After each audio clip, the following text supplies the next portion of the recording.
This is 4 cosmic ray detectors in their light tight boxes, which are not all the way closed.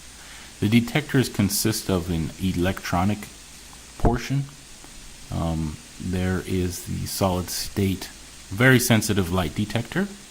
It is a small square you see there. There's the back of the rest of the circuitry. There is the outputs of the housing, and that's the power supply. There I am making a detector.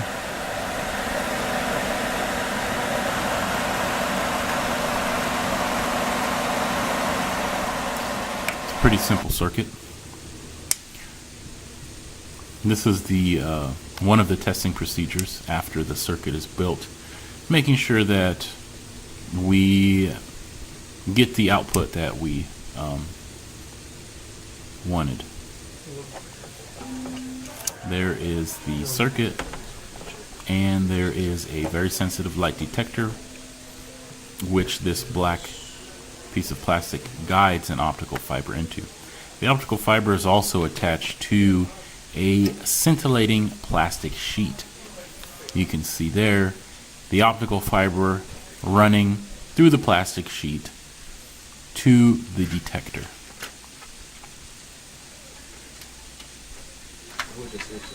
All of the detectors are kept within a light tight box, and the detectors are stacked one on top of the other.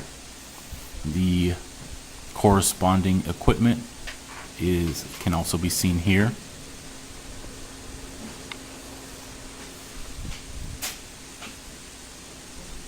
This is where the signal goes into our amplifier, and the teal Pomona boxes are splitters which direct one output to a discriminator and the other output directly to the oscilloscope, where we can see the raw waves. Where it looks good.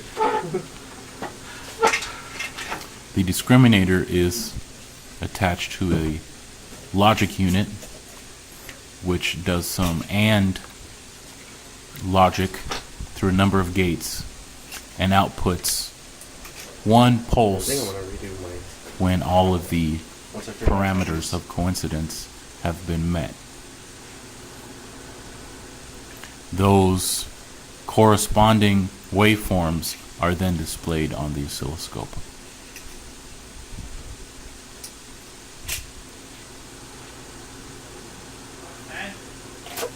So, just like how the regular oscilloscope works, where we have each detector linked to each individual channel, and then the auxiliary taking in our logic of the four sensor coincidence, the DRS4 is doing the exact same thing, where each of the individual channels are each of the 4 detectors, and our auxiliary is our trigger input through this cable back here. It's strictly from the auxiliary input, and it is not displayed on any of our data.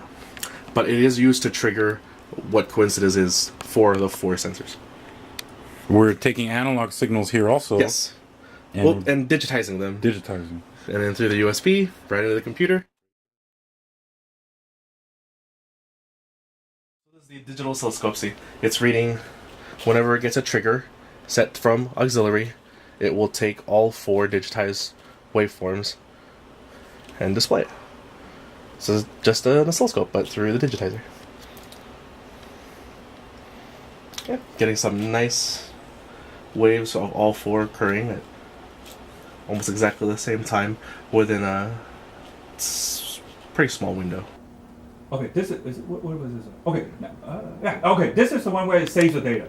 Okay. So you need to add another tab file, and then another one of this for your array 3. Wave array, what is it? Wave array what? Wave array 0, 1, 2, and then 3. 3. And then the wave, or the file.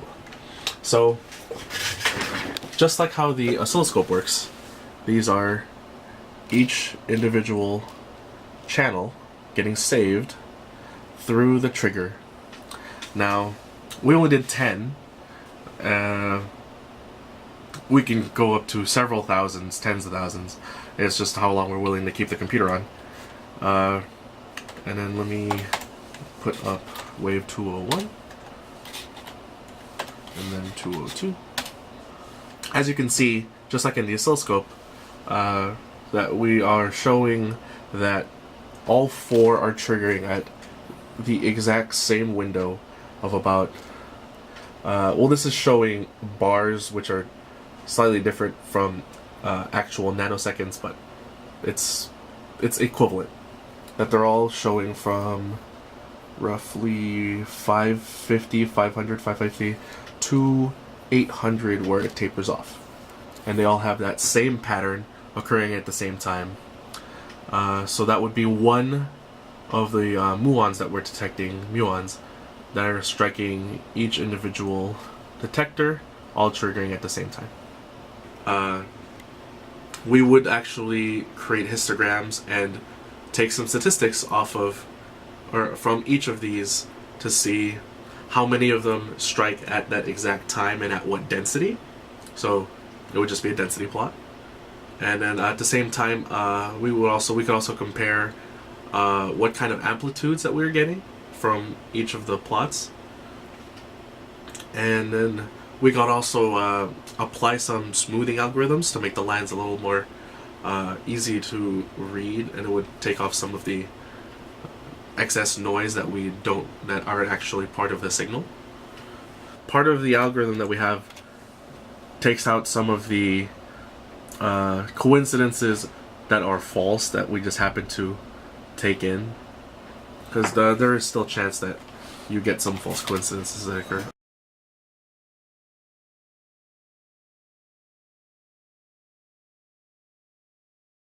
What you did was you made an array for time.